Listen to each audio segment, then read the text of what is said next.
அனைவருக்கும் வணக்கம். அனைத்து கட்சிகளும் தன்னுடைய வேட்பாளர்களை அறிமுகப்படுத்தினதை அடுத்து இன்றைக்கு விஜய் அவர்கள் தாவேகா சார்பா 234 வேட்பாளர்களையும் தனித்து போட்டி 234 வேட்பாளர்களையும் அறிவிச்சிருக்காரு. 234 வேட்பாளர்களை விஜய் அவர்கள் ஜோசப் விஜய் அவர்கள் திருச்சி கிழக்கிலையும் பெரம்பூர் தொகுதியிலையும் போட்டியிடுகிறார் அப்படிங்கிறதையும் அறிவிச்சிருக்காரு.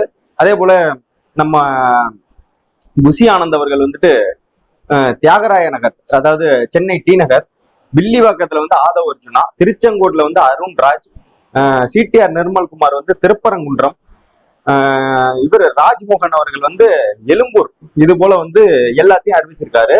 234 வேட்பாளர்கள், 234 தொகுதிக்கான வேட்பாளர்ல விஜய் அவர்கள் அறிவிச்சிருக்காரு. இதுல விஜய் அவர்கள் என்ன சொல்றாருன்னா பேசும்போதே ஸ்டாலினுக்கும் விஜய்க்கும் தான் போட்டியே அப்படிங்கிறாரு. ஜோசப் விஜய் அவர்கள்ட்ட நாங்க கேட்கறது, அவர் தான் சொல்றாரு, அதுக்குதான் சொல்றோம். ஜோசப் விஜய் அவர்கள்ட்ட நாங்க கேட்கறது, ஸ்டாலினுக்கும் உங்களுக்கும் தான் போட்டியே அப்படின்னா நீங்க குளத்தூர்ல நிக்கணும், இல்ல சேப்பாக்கத்துல நிக்கணும். ரெண்டுமே இல்லாம பெரம்பூர்ல ஒண்ணு சம்பந்தமே இல்லாம, பெரம்பூர்ல யாரு இருக்கா, திரிஷா வீடு அங்க இருக்கா, அதுவும் என்னன்னு தெரியல. அங்க ஒரு இதுலயும் இங்க திருச்சி கிழக்குலயும் ஒரு சட்டமன்ற உறுப்பினர் 2 இதுல போட்டி போடலாம். அதனால ஒரு இதுல மிஸ் ஆனாலும் எப்படியாவது உள்ள போயிடணும், இல்லைன்னா அசிங்கமா போயிடும், எப்படியாவது ஜெயிச்சிடணும், இல்லைன்னா ஒரே அசிங்கமும் வச்சு குமாருங்கிற மாதிரி ஆகி போயிருந்து 2 தொகுதியிலையும் நிக்கிறாரு. ஏன்னா அங்க கிறிஸ்டின் சமூக ஓட்டு அதிகமா இருக்கு அப்படிங்கிற ஒரு சர்வே எடுத்து வச்சுக்கிட்டு, ஒண்ணு இங்க ஜெயிச்சிடறோம், இல்லைன்னா அங்க ஜெயிச்சிடறோம், எப்படியாவது உள்ள போயிடணும், இல்லைன்னா ரொம்ப அசிங்கமா போயிடும், கட்சியில யாராவது ஒரு ஆளாவது ஜெயிச்சிடணும், தலைவராவது ஜெயிச்சிடணும் எப்படியாவது அப்படின்னு சொல்லிட்டு 2 பக்கமும் இருக்காரு. ஒரு காலம் அந்த பக்கம் தூக்கி அந்த சைட்லயும் சென்னையிலையும், ஒரு காலத்துக்கு இந்த பக்கம் திருச்சிலையும் வச்சுட்டு 2க்கு நடுவில் இப்படி காலை கவட்டியை வச்சுட்டு நிக்கிறாரு இப்படியே விஜய் அவர்கள். எதுலயாவது ஒன்னுலயாவது ஜெயிச்சு உள்ள பெற மாட்டாங்க. முதல்ல விஜய்க்கு திருச்சி கிழக்குக்கும் விஜய்க்கு என்ன சம்பந்தம்? விஜய் பிறந்தவர் திருச்சி கிழக்கா, இல்ல பெரம்பூர்ல பிறந்தாரா, இல்ல பெரம்பூர்ல பொண்ணு எடுத்திருக்காரா, இல்ல திருச்சி கிழக்குல பொண்ணு எடுத்திருக்காரா? ஏதாவது 2க்கும் சம்பந்தம் இருக்கா? எதற்காக அங்க வேட்பாளர்? நீங்க நல்ல நாள்லயே வீட்டை விட்டு வர மாட்டீங்க. இதுல திருச்சி கிழக்குல ஒரு சட்டமன்ற உறுப்பினராகி திருச்சி கிழக்குக்கு டெய்லி போவாரு. அந்த மக்களோட கோரிக்கை எல்லாம் கேட்டுட்டு செஞ்சுட்டு போவாரு. இல்லைன்னா பெரம்பூருக்கு டெய்லி பனையூர்னு நினைச்சிட்டாரு போல ஒரு பெரம்பூர். பெரம்பூர்ல டெய்லி மக்கள் சேவை செஞ்சுட்டு போலான்னு அங்க ஒரு வேட்பாளரும் இங்க ஒரு வேட்பாளர் நிக்கிறாரு. உண்மையிலுமே இப்ப நீங்க முக ஸ்டாலின் அவர்களுக்கும் திமுகவுக்கும் சவால் வர்றீங்கன்னா குளத்தூர்ல நிக்கணும், இல்லைன்னா சேப்பாக்கத்துல நிக்கணும். நேற்றைய தொகுதியை அறிவிச்சுட்டாங்களே திமுக, நீங்க இன்னைக்கு தானே அறிவிக்கிறீங்க, மாத்தி நிக்கலாம்ல, ஏன் அறிவிக்க மாட்டீங்க? என்னதுக்கு பயம்? இதுல புசி ஆனந்துக்கு என்ன தொகுதி தெரியுமா? டி நகர். அந்த தியாகராய நகரை புசி ஆனந்த் அவர்கள் அதை தியாகராய நகர் அப்படின்னு ஸ்பெல்லிங் கரெக்டா தமிழ்ல படிக்க சொல்லிருங்க, நாங்களே ஓட்டு போடுறோம், நாங்களே ஓட்டு போடுங்கன்னு சொல்லி பிரச்சாரம் பண்ணணும். தியாகராய நகர் அப்படின்னு சொல்லி புசி ஆனந்த அதை அழகா தமிழ்ல படிக்க சொல்லுங்க, நாங்களே ஓட்டு போடுறோம், நாங்களே ஓட்டு போட சொல்லி பிரச்சாரம் பண்ண சொல்றோம். அதனால நீங்க இது பண்ண வேண்டாம். அந்த அளவுக்கு கட்சியை வச்சுக்கிட்டு இதுல இன்னும் என்ன ஒரு ஸ்பெஷல் ஐட்டம் இருக்குடா அப்படின்னா என்னன்னு கேட்டீங்கன்னா, பாகுபலி படம் பார்த்துட்டு வந்திருப்பாரு. அது போல அங்க மகிழ்மதியின் சாம்ராஜ்யத்தின் முடியிலவசனாக நான் பொறுப்பேற்கிறேன்னு அங்க சபதம் எடுத்துக்கிட்டு இருக்காங்க. சபதம் எடுக்கிறது மட்டும் இல்லாம கடைசியா இந்த படம் மாதிரி தான் அப்படியே பாகுபலி செட்டப்பா அப்படியே அங்க ரியலா படம் மாதிரி ஷூட் பண்ணிட்டு இருக்காங்க. அந்த அளவுக்கு கொண்டு வந்துட்டு இருக்காங்க இவங்க. உடல் பொருள் மானம் காப்பேன் என்று அதுவே சத்திரிய தர்மம்னு அங்க எடுத்துட்டு கையை கிழிச்சுக்கு வரல. அது போல அங்க பாத்தீங்கன்னா எல்லாரும் உத்தரவாதம் ஆடு, அது உறுதிமொழி இல்லையா, உத்தரவாதம். அந்த அளவுக்கு உத்தரவாதம் கொடுத்திருக்காரு விஜய் அவர்கள். இதுல பல்வேறு இதையும் வேற சொல்லியிருக்காரு, தேர்தல் அறிக்கையும் கொடுத்திருக்காரு. நான் இதெல்லாம் செய்வேன் அப்படின்னு தேர்தல் ப்ராமிஸ், அதுக்கு பேரு எலெக்ஷன் ப்ராமிஸ், அதையும் கொடுத்திருக்காரு. அது என்னன்னா அப்படியே அதிமுகல பாதி அடிச்சு பாதி எப்ப கொடுத்திருக்காரு, இன்னும் பாதி திமுக இன்னைக்கு விட்டுரும், அந்த திமுகல உள்ளதை அதை பாதி எடுத்து சொல்லுவாரு.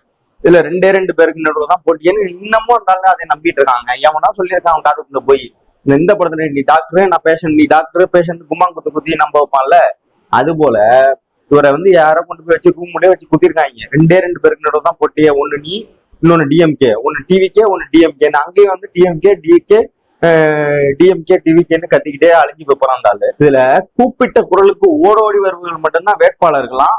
அதே போல ஒவ்வொரு இதயத்திலையும் விஜயா, இல்லந்தோறும் சட்டமன்ற உறுப்பினர்களாம்.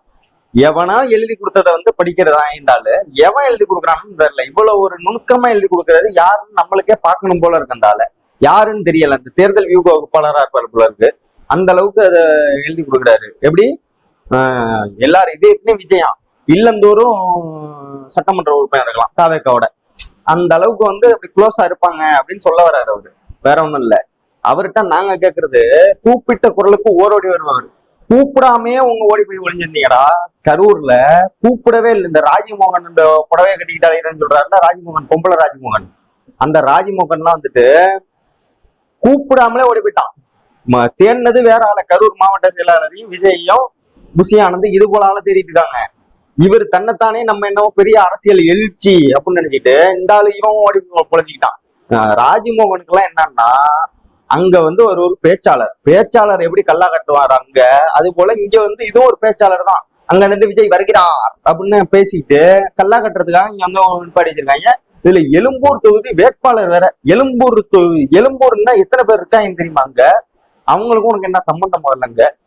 எழும்பூர் தொகுதிக்கு ராஜ்மோகனுக்கு என்ன சம்பந்தம்? ஏதாவது சம்பந்தம் இருக்கா? அங்க போய் விஜய்க்கு வரவேற்ப உரை பிடிக்கிறதுக்காக அங்க நிப்பாட்டுறாங்கன்னு நினைக்கிறேன் தெரிஞ்சு. எழும்பூர்ல இப்ப ஏற்பட்ட கேடுபட்ட கூட்டத்தை கூப்பிட்ட குரலுக்கு ஓடோடி ஓடுவோம் அப்படின்னு சொல்றீங்கல்ல, கூப்பிட்ட குரலுக்கு நீ ஏன் கரூர்ல வரல? 41 குடும்பம் இறந்து போயிட்டாங்க. அந்த குடும்பத்துல இருந்து எவ்வளவு வேதனைப்பட்டிருப்பாங்க. எங்க ஓடின எல்லாம் எடுத்தேன் ஓட்டன்னு ஓடனியா இல்லையா? விஜய் ஏர்போர்ட்டுக்கு ஓடுறாரு, ஆதவரின் ஒரு பக்கம் ஓடுறான், நம்ம இவர் ஓடுறாரு, புஷி ஆனந்த் ஒரு பக்கம் ஓடுறாரு, கரூர் மாவட்ட செயலாளர் ஒரு பக்கம் ஓடுறாரு. ஒருத்தன் கூட அந்த களத்துல கிடையாது. எங்கப்பா நீங்க கூப்பிட்ட குரலுக்கு ஓடோடி வருவீங்க? நீங்க உங்களால உங்க கூட்டத்துக்கு வந்து செத்து போனவங்க 41 குடும்பத்தை போய் பாக்குறதுக்கு முடியாம, அந்த நான் இன்னும் இறந்து போனவங்க இன்னும் ஹெல்ப் பண்றவங்க எத்தனையோ பேர் குறைச்சிருக்காங்க அந்த இதுல சம்பவத்துல அடிபட்டு. அவங்களுக்கு எல்லாம் ஹெல்ப் பண்ண கூட ஹெல்ப் பண்ணாம ஓடி போனீங்கல்ல, எங்க ஓடி போனீங்க? அதுக்கு பதில் சொல்லுங்கப்பா. முதல்ல கூப்பிட்ட குரலுக்கு ஓடி அப்புறம் வரலாம், முதல்ல இதுக்கு பதில் சொல்லுங்க. முன்னாடி எல்லாம் வந்து ஜெயிச்சிருவோம் அப்படிங்கிற ஒரு நம்பிக்கையில கான்பிடென்ட்ல இருந்தாரு. இப்ப தெரிஞ்சு போச்சு. என்னடா தேர்தல் எலெக்ஷன் அறிவிச்சாச்சு, எலெக்ஷனை அறிவிச்சு எல்லா கட்சியும் அவங்கவுங்க வேட்பாளரை தீவிரமா போட்டுட்டு கூட்டணி பேச்சுவார்த்தை போயிட்டு இருக்கு. 2 பேருக்கு நடுவில் தான் போட்டி என்று இன்னும் பனையூர்லயே படுத்துட்டு இன்னைக்கு வந்து வேட்பாளர் அறிவிக்கிறாரு. எவனா எழுதி கொடுத்தத இதுல வந்துட்டு 2 பேருக்கு நடுவில் தான் போட்டிக்கிறாரு, எல்லாம் பண்றாரு செய்யறாரு. அந்தந்த கட்சி வந்து அதற்கு உண்டான வேலையை பார்க்க ஆரம்பிச்சுட்டாங்க. கட்சி வேலையை எங்க தலைவர் வெளில வந்தாங்கன்னா சூறாவளி சுட்டு போயிருந்தாங்க, ஹெலிகாப்டர்லயே வருவாருனாங்க. நான் ஜெயலலிதா மாதிரி ஹெலிகாப்டர்ல சுத்தி வருவாரு போல இருக்கு அப்படின்னு நினைச்சேன். இன்னைய வரைக்கும் பனையூர் விட்டு வெளில வரல, பனையூரை விட்டு இன்னும் வெளில வரல. ஏன்னு தெரியல. பனையூர் விட்டு வரல. அட்லியோட வளகாப்பு இதுக்கு மட்டும் போயிட்டு வந்துடுறாரு. யார் வீட்டுல வளகாப்புன்னா சொல்லி அனுப்பிச்சு விடுங்க, உடனே விஜய் அவர்கள் வந்துருவாரு. அதுக்கு மட்டும் தான் வருவாரு.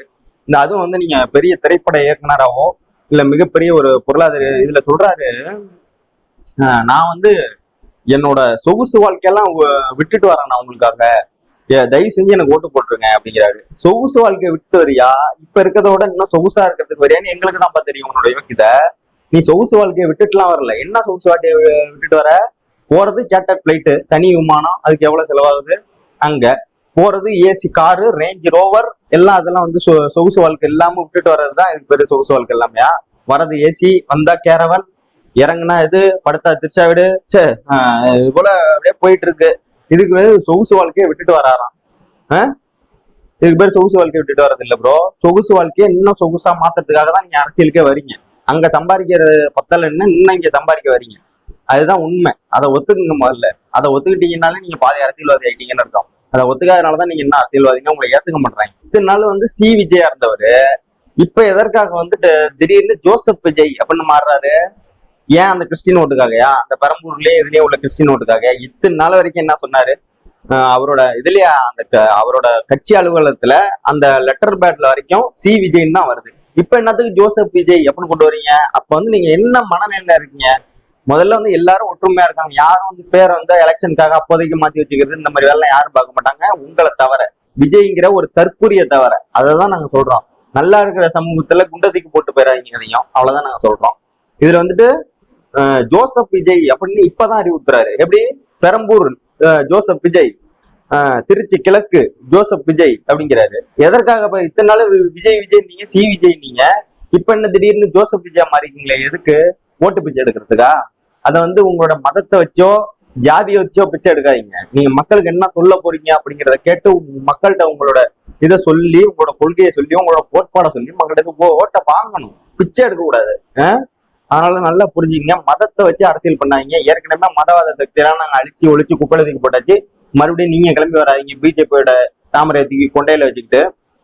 அதுதான் திரும்பி திரும்பி சொல்லிக்கிறோம். இதுல இன்னொரு ஹைலைட் என்னன்னு கேளுங்க. 234 வேட்பாளர்கள்ல கிட்டத்தட்ட 80 பேர் விஜய்ங்கிற பேர்லயே வந்திருக்காங்க. ஏன் சொல்றேன்னா, விஜய்ங்கிற பேர் இருந்துச்சுன்னா வேட்பாளர் தேடுறாங்க. இந்த தொகுதியில எத்தனை பேர் இருக்காங்க, விஜய் இருக்கான, எவனா நம்மளுக்கு போஸ்ட் ஓட்டுறவன் இருக்கான நம்பரு, டக்குன்னு ஈஸியா இருக்கும் நம்மளுக்கு வேட்பாளர்ன்ட்டு ஏதாவது இப்ப விஜய் சரவணன், அந்த விஜய் அஜித் அப்படிங்கிற மாதிரி விஜய் பேர் சேர்த்து எந்த விஜயபாலன் அப்படிங்கிற பேர்லாம் வந்துச்சுன்னா, அந்த விஜய்ங்கிறது இருந்துச்சுன்னா தூக்கி வேட்பாளரை போடு அப்படின்னு.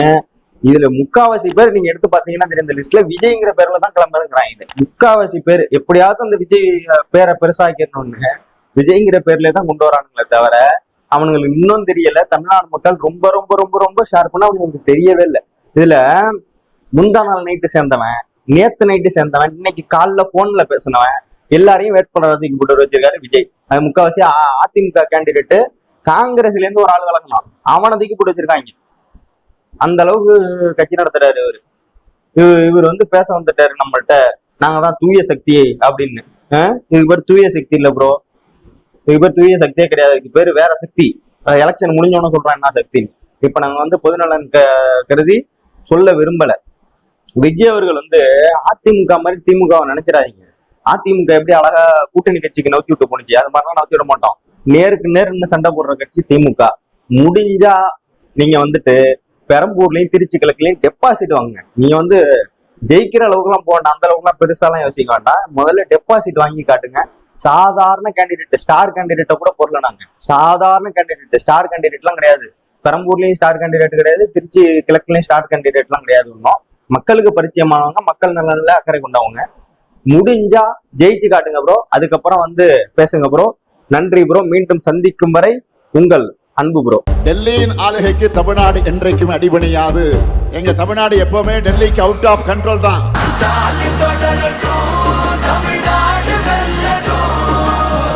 தமிழ்நாடு போராடும், தமிழ்நாடு வெல்லும்.